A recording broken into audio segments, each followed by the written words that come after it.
Back to school time, and districts nationwide are dealing with a serious teacher shortage. But it's hard to know exactly how many classrooms are teacher-less due to gaps in data from state to state.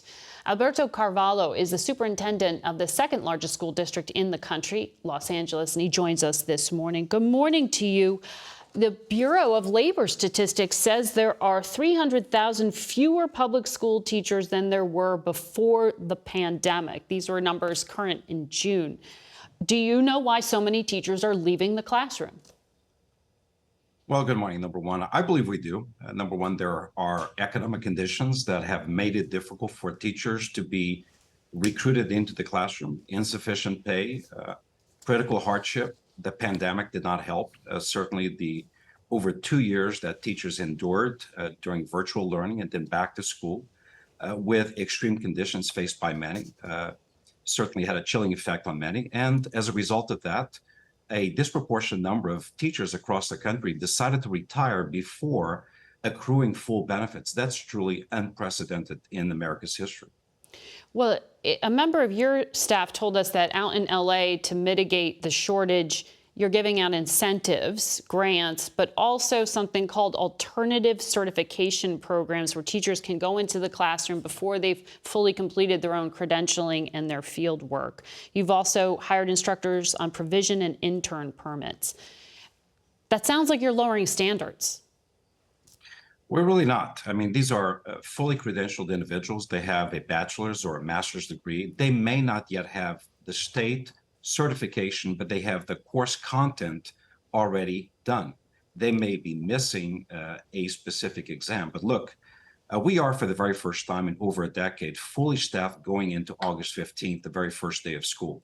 We were able to hire in excess of 1,500 teachers during the summer months. We partnered with colleges and universities. We cast a wide net for recruitment. We offered incentives. And last but not least, we, as you correctly said, embrace this concept of micro-credentialing to accelerate the hiring of qualified teachers for our students. The average pay, according to the National Education Association in your district for a teacher, is $87,000. Is the issue really pay? And given at the federal level that so much emergency funding has been pumped in, I think it's $2.5 billion just from that spring rescue package, why isn't the incentive enough to solve this problem on a national scale?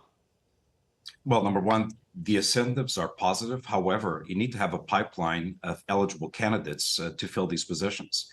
And what we've seen is, number one, there are insufficient candidates graduating from colleges of education nationally, particularly teachers with a certification with students with disabilities, elementary age students as well. So the pay is important, working conditions are important, health benefits packages are important. I can tell you one thing, considering the cost of living in Los Angeles, considering the cost of housing in Los Angeles, it is difficult to recruit individuals into our community.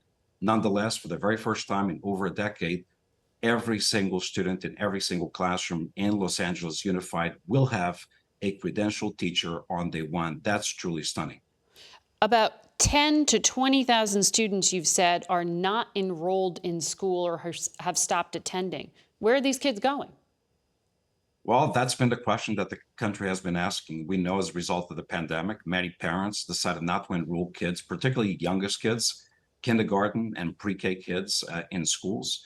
Secondly, in communities like Los Angeles or Miami, where you have a significant percentage of students who are immigrants or children of immigrants, as a result of the pandemic and worsening economic conditions, they may have left the community or the country. So we have the lost children of Los Angeles. There are lost children in Miami, New York, every single large urban center. That is why this past week we scoured the community, we did knocks on doors, and we are bringing kids back into our school system. It's an important story, Superintendent. We will stay on it. Thank you. We'll be right back.